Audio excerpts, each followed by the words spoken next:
nói chung là chủ sẽ là tổ cái đi đã tổ chỉ dùng đầu kia tới chỉ mà có dùng cấu sao cho một chúa chứ mà có dùng cơ nữa sao dụ này lú chén đan chu hồi dụ lú số qua chứ mà có dùng cơ đó của nhà cơ có thể chẳng có gì sẽ đến với nhà cô ấy giờ đến nói thì nhà cô ấy nó mà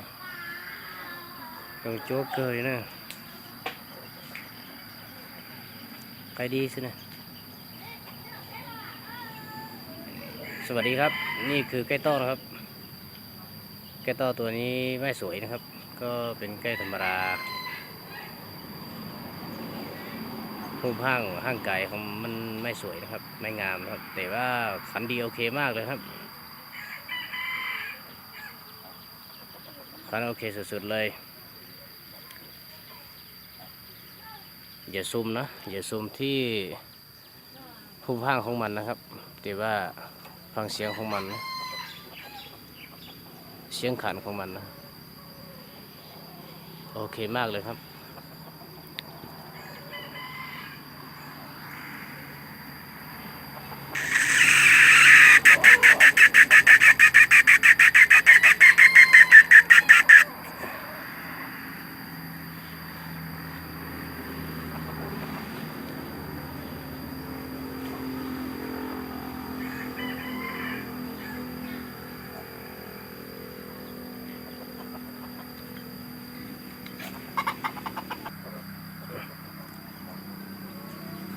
ไปดีนะคนลงเครื่องโดโลจะปกกัวเสื้อตกกัวเสื้อมันเฉียบกัวน้ำลงนะถ้าใช้ลูกเจ็ดนั่นจูถ้าชิมมาอยู่ลูกโชกกัวจำจั่วซื้อมากัวลงตาเจากัวจั่วตาเจาเลยนะแค่กัวโซ่ลงเครื่องโดก็หมดกับข้าวปูซื้อ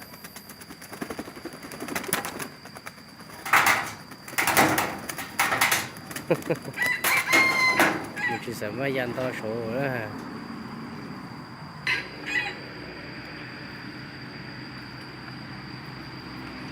นุ่งครัวนะเอาตัวนั้นเราจะขี้น่ะนอเท่นุ่งเอาตัวนั้นครัวนะตัวครัวนี่ยังเหนียดชานะใครดีซื้อใครดีเพจได้ตัวซื้อแต่ชีใครโชว์ครัวมาโอ้giờ mình sẽ hỏi nè họ chỉ nhẹ thế này họ nhẹ cái li cũng nhẹ mà và thì cô trong ta xuyên thôi đi này tụi mình cho đã đan là hàng đã trong đâu rồi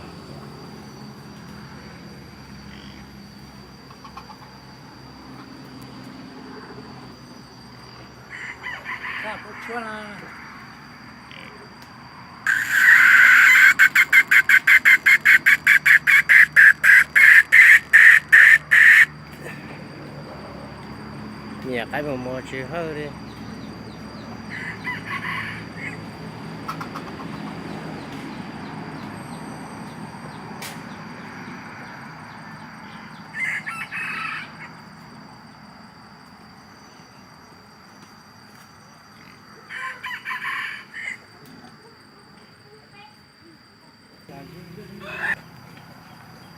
tôi đâm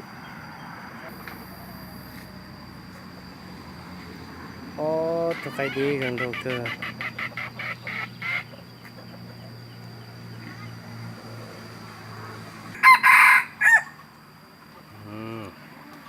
hiện tại chỉ lấy thử nó cua thế là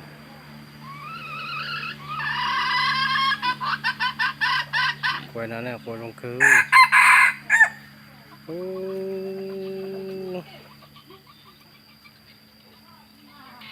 cua chua là thế này ai đi sư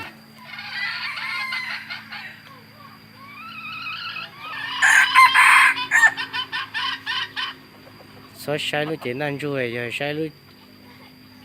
mong lúc số qua cho mà chúa xứ mà qua trong tài sản gì tôi hẳn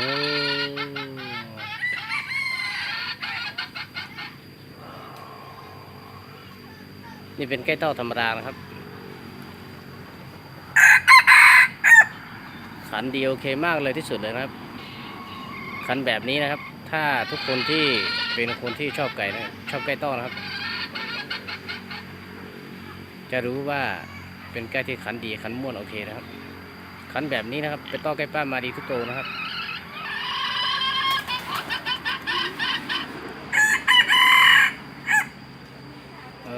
tuần đã nào có chua nè tuần đã cái đây rồi cái mỏ rồi thế rồi lô liên của lông đầu cơ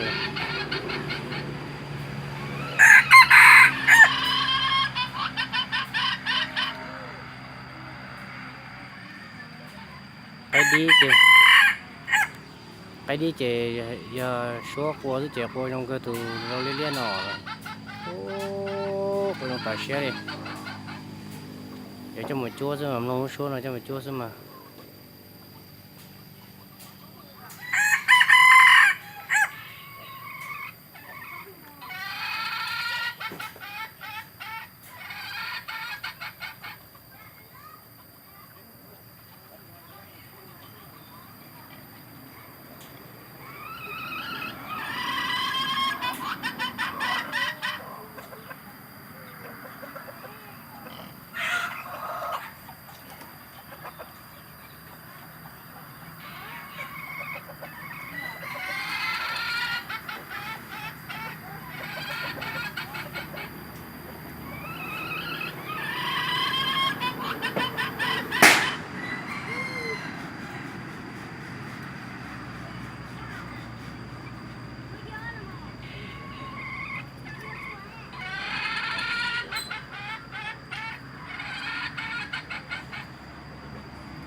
โอเคจบเลยสำหรับคลิปนี้นะครับโอเคครับ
โอเคจบเลยสำหรับคลิปนี้